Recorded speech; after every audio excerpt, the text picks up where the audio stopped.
नमस्कार सुप्रभात ओडिशा सकाळर मुख्य खबर को आपको स्वागत। चैनल को नुआ आसते निश्चय चैनल को सब्सक्राइब करेंगे, वीडियो को लाइक करेंगे और वीडियो को शेष पर्यंत देखा भूलिए ना। आसतु आरंभ करवा आज किसी गुरुत्वपूर्ण खबर। राज्य में 2 दिन वर्षा संभावना, खरा गरम मिल सामान्य अस्वस्ति। आसंता 19 और 20 तारिख में राज्य में वर्षा संभावना। उत्तर उपकूल ओडिशा और मयूरभंज में हालुकार मध्यम धरण वर्षा हो पारे। 20 में उत्तर उपकूल ओडिशा और मयूरभंज समेत केन्दुझर और ढेंकानाल स्वल्प और मध्यम परिमाणर वर्षा हो बोली पाणीपाग विभाग अनुमान करिछि। आसंता 3 दिन राति तापमात्रा 2 ରୁ 3 डिग्री बढ़ीजिव बोली आकलन करा जायछि। सेहिभଳି 2 दिन पर राति तापमात्रा मध्य 2 ରୁ 3 डिग्री बढ़ियो बोली भारतीय पाणीपाग विभाग पूर्वानुमान रही। शुक्रवार अनुगुल दिन तापमात्रा सर्वाधिक 34.7 डिग्री रेकर्ड होता। खोर्धार 34.5 डिग्री, झारसुगुड़ा 34.2 और बौद्धरे 33.5 डिग्री रेकर्ड करा जायछि। परवर्ती खबर, सरकार को फोकस रे विद्यालय भित्तिभूमि। अतिरिक्त श्रेणीगृह निर्माण में खर्च होब 250 कोटी टंका। राज्यर सरकारी प्राथमिक और उच्च प्राथमिक विद्यालय में अतिरिक्त श्रेणीगृह निर्माण करने को 2024-25 आर्थिक वर्ष में पंचायत राज पानीय जल विभाग को 190 कोटी टंका प्रदान कराई। अनुरूप भाव सरकारी माध्यमिक विद्यालय को 60 कोटी टंका मिली, जहाँकि 2023-24 आर्थिक वर्ष तुलन में अधिक अच्छी। जातीय शिक्षा नीति आधार में आवश्यक शिक्षक, भित्तिभूमि, पाठ्यसूची और पाठ्यक्रम को प्राधान्य दिया।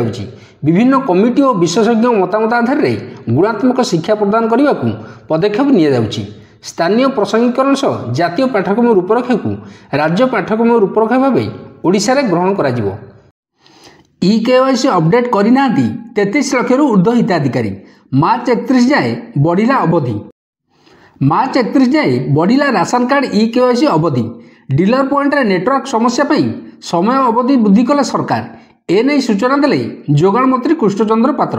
सूचना अनुसार राज्यर 341 डीलर पॉइंट रे नेटवर्क समस्या रही। 230 डीलर पॉइंट रे नेटवर्क नहीं। 111 डीलर पॉइंट रे स्लो नेटवर्क समस्या रही।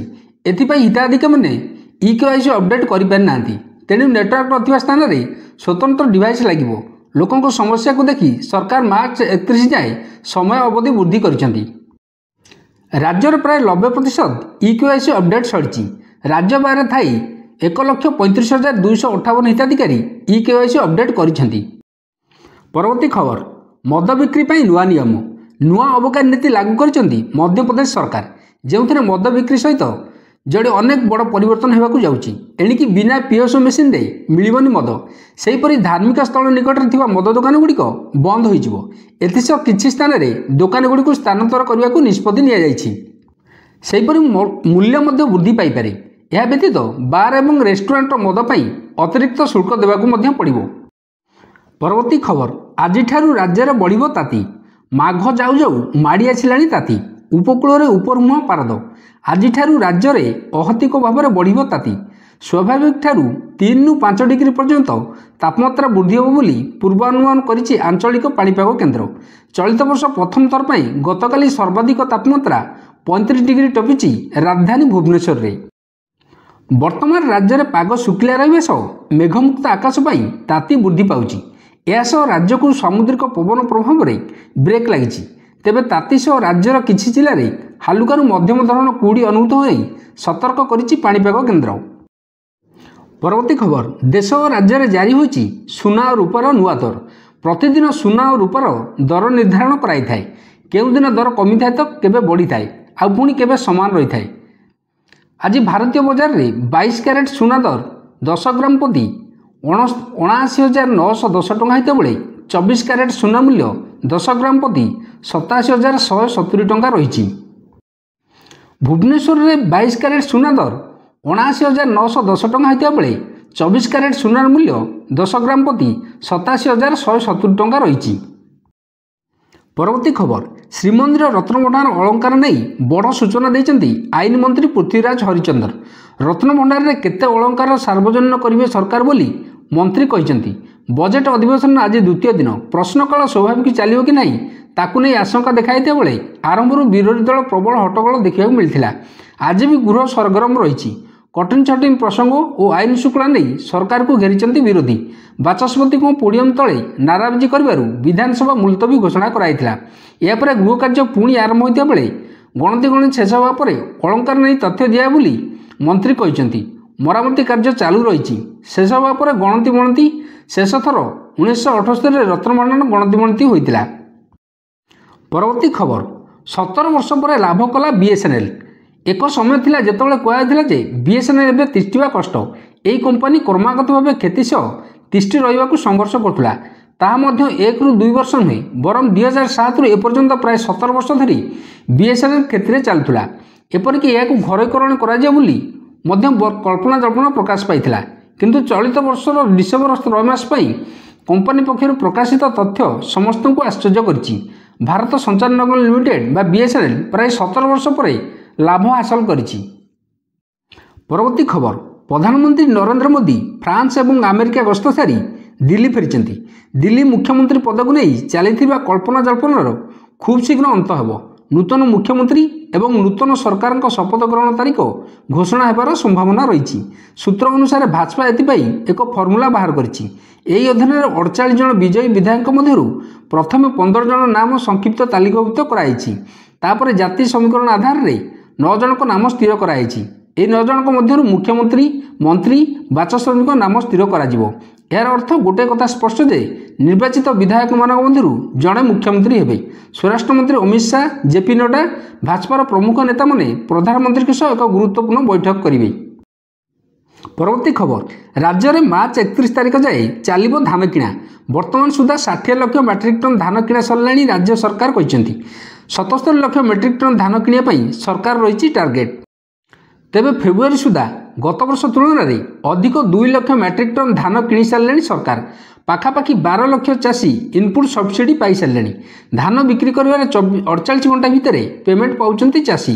कटन छतनी बंद करने सरकार पूरा अलर्ट अच्छा। परवर्ती खबर विश्व स्तर में प्रयागराज महाकुंभ 2025 एक नूतन इतिहास सृष्टि करिछि। संगम में पवित्र बुड़ पकाई लोकों संख्या 50 कोटी अतिक्रम करिछि। यह केवल भारत नुहे समग्र विश्व एक ऐतिहासिक मुहूर्त।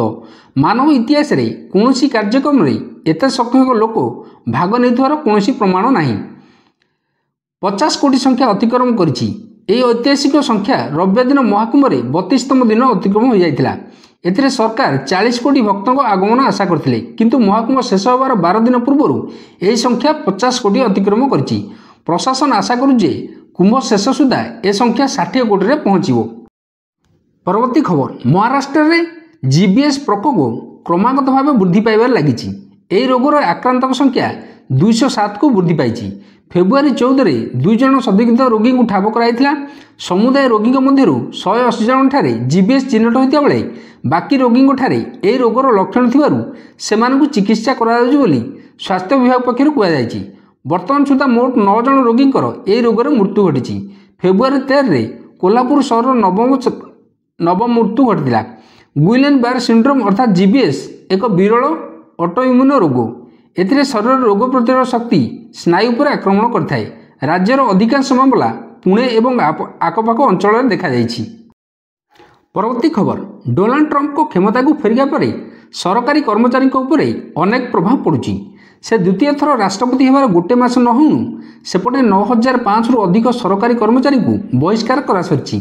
सरकारी खर्च हासिल करने लक्ष्य यही अभियान चलछि।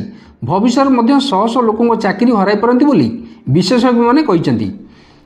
डोनाल्ड ट्रंप द्वितीय थर पर राष्ट्रपति होगा मात्रे से स्पेसएक्स मालिक एलन मस्क को सरकारी दक्षता विभाग मुख्य भाव में नियुक्त करते। यह एक प्रकार अस्थायी विभाग जहाँ ट्रंप सरकारी खर्च हासिल करने एवं उन्नत प्रजुक्तिविद्या माध्यम सरकारी कार्यर दक्षता यथासंभव वृद्धि करने उद्देश्य सृष्टि करछन्ति।